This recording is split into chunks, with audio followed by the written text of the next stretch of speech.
Hello प्यारे परीक्षार्थियों, एक बहुत ही महत्वपूर्ण विषय है व्याकरण का जिसे हम समास कहते हैं। और समास के प्रश्न अधिकतर आपको पेपर में आते ही हैं।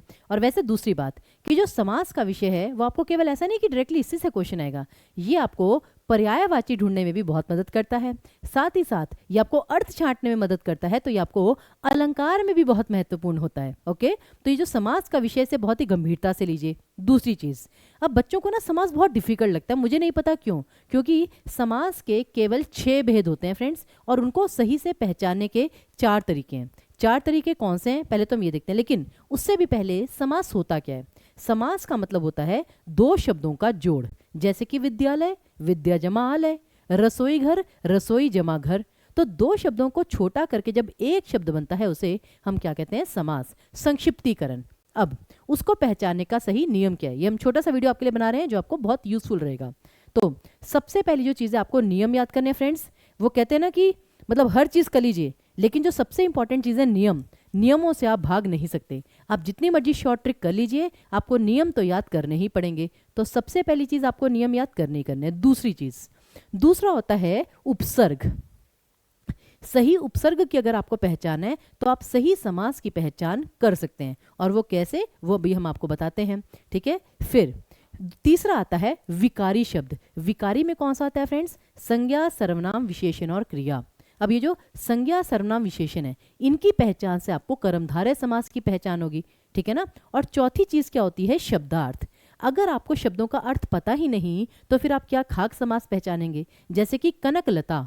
अब कनक का मतलब आपको अगर केवल गेहूं ही पता है तो फिर आप समझ नहीं सकते। लता का मतलब अगर आपको किसी लड़की का नाम ही पता है तो फिर आप समझ नहीं सकते, क्योंकि कनक लता अर्थात सुनहरी लता, गोल्डन क्लाइंबर।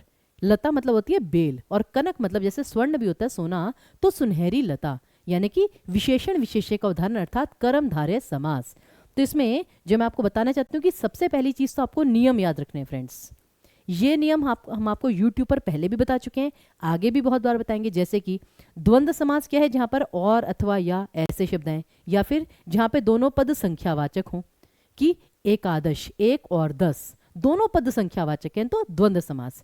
अभी हम क्वेश्चंस करवा रहे थे यूट्यूब पर, तो बच्चे कहते हैं मैम संख्यावाचक तो है ना, तो द्विगु समास क्यों नहीं है। तो ऐसी बात नहीं होती फ्रेंड्स। तो द्विगु समास का केवल एक नियम है कि केवल पहला शब्द संख्यावाचक होगा जो दूसरे शब्द की विशेषता बतलाएगा।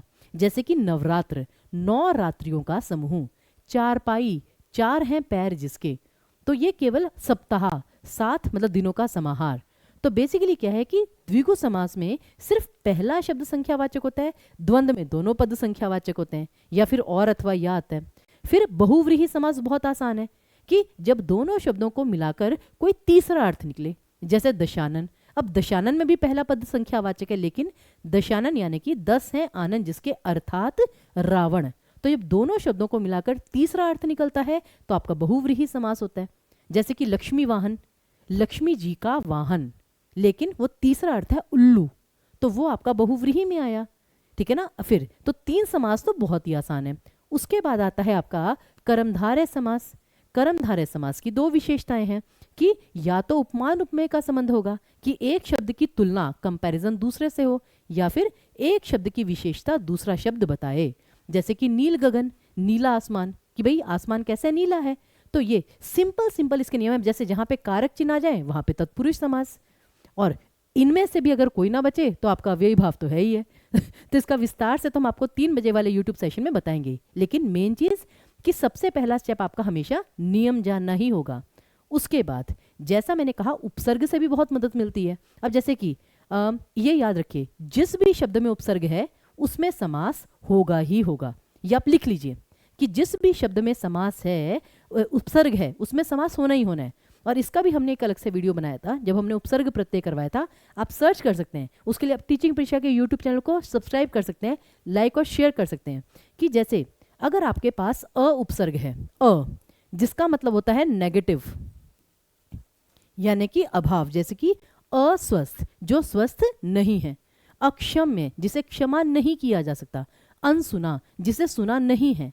अनदेखा, जिसे देखा नहीं है। तो अ और अन उपसर्ग हमेशा तत्पुरुष समास में आएंगे। उसी प्रकार सु उपसर्ग, कु उपसर्ग, सु मतलब होता है अच्छा, कु मतलब होता है बुरा। सुपुत्र, कुपुत्र, सुमार्ग, कुमार्ग, ये सारे आपके हमेशा कर्मधारय में आएंगे। तो कुछ स्पेसिफिक चीज़ें जो कि आपके हमेशा उसी स्पेसिफिक समास में आनी है। तो दूसरी चीज़ आपको ये याद करनी है।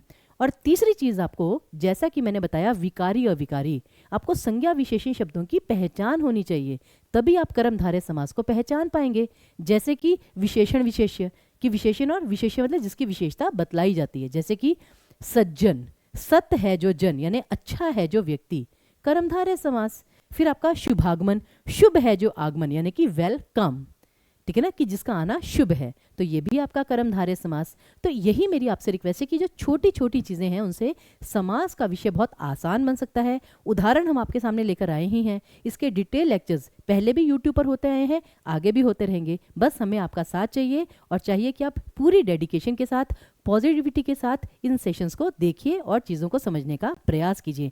खैर, जाते आते ये ज़रूर बताकर जाइएगा कि कौन कौन से समास में कौन कौन सा पद प्रधान होता है। बहुत बहुत धन्यवाद।